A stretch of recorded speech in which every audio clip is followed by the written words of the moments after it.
Welcome to a world with limitless possibilities.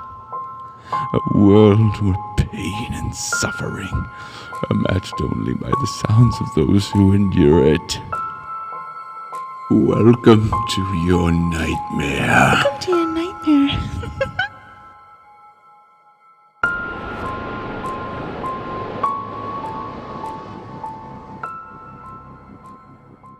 Hello everyone and welcome back to Nightmare.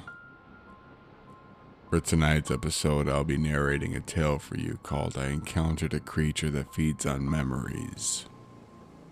Written by Scary Max. On Reddit No Sleep.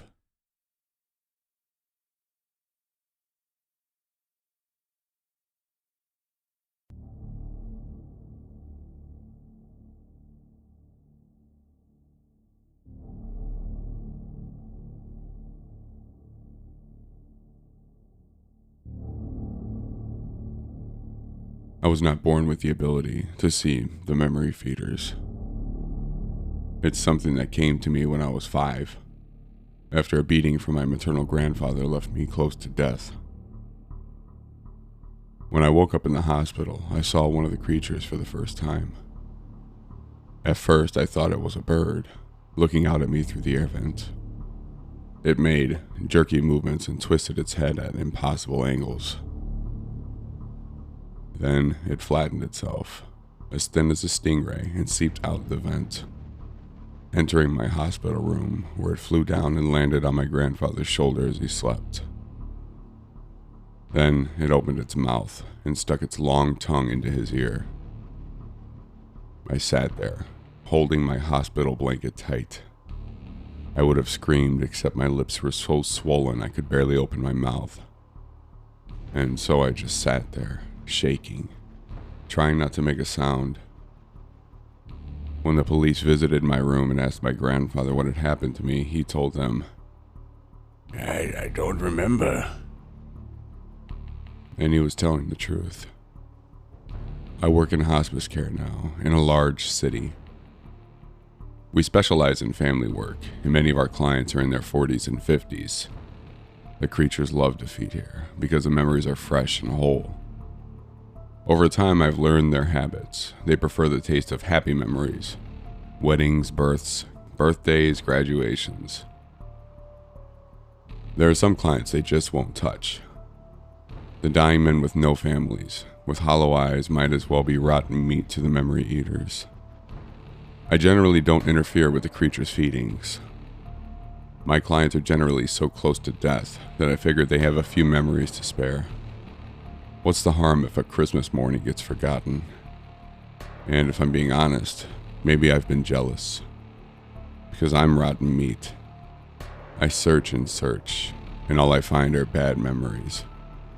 My mom's OD, my grandparents' resentment, my dad visiting dead drunk, shouting into the night. The feeders avoid me like I'm radioactive. I do try to keep the feeders away from visitors. The creatures can hardly contain themselves when children's footsteps come thumping down the hall, eager to see mom or grandma.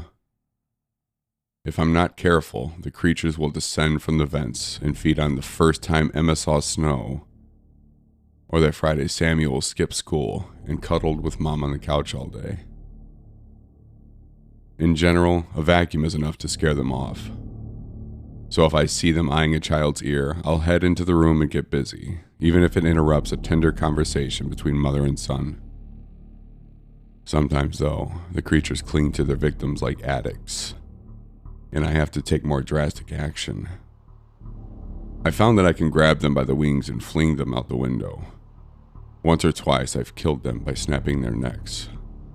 But afterwards, the stench smell of sulfur was overpowering, and it took weeks of scrubbing my hands before they felt clean.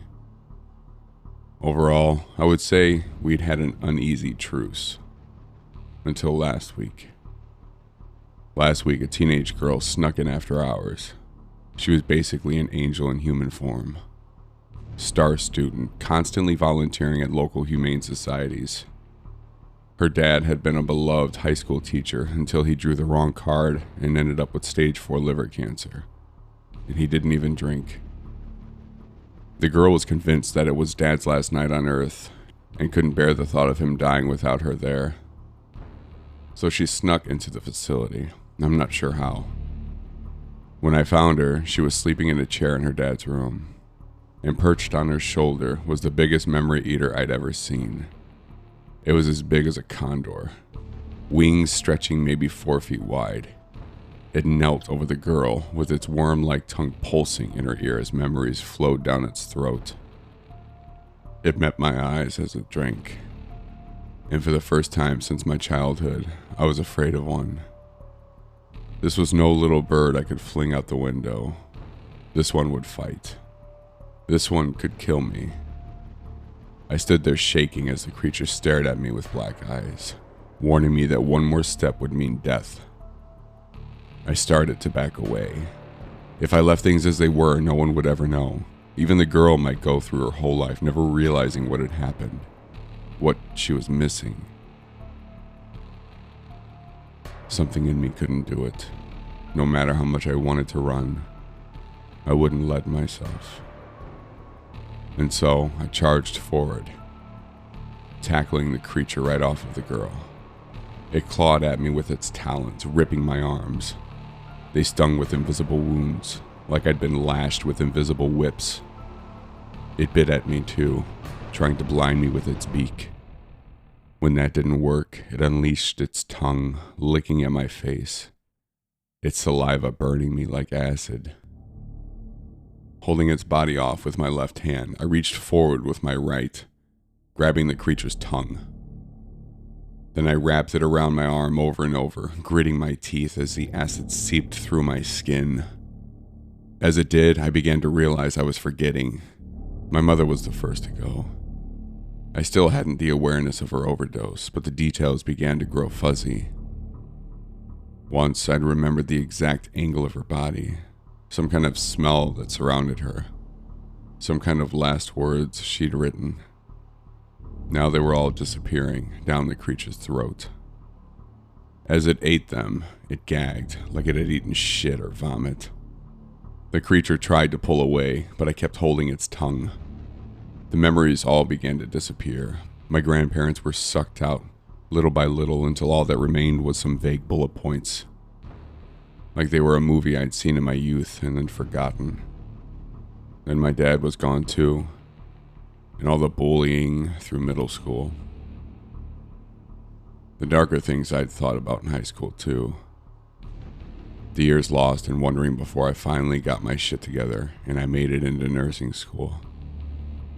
The creature was weak on its feet now, barely able to stand, and finally it fell to the floor, dead and bloated. Finally, as it unleashed its tongue, a wave of tiredness washed over me, and I closed my eyes. I don't see the creatures anymore, but maybe there are things we're not meant to see. Even now I can feel the shape of them fading from my mind. I guess that's part of why I'm writing this down, in case I forget them entirely. I'm ready to forget. There's a kind of bliss in it. Ever since that night, I walk the halls of the hospice, and I don't feel heavy anymore. I never used to hug the grieving families, but now I do. When that teen girl's father died, I held her close as she wept in my arms, and she kept saying, "Thank you, thank you, thank you." Had she woken up? Had she seen the fight? Or was she thanking me for something else? And in truth, I could barely remember what I'd done.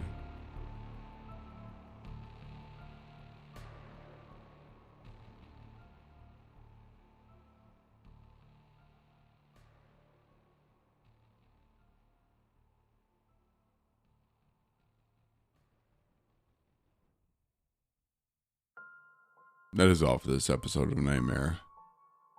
I would like to thank everyone for joining me this evening for this tale, and if you have any story suggestions, please reach out to me through either Facebook, Instagram, or email, and let me know what you think of the show. And until next time, sleep well.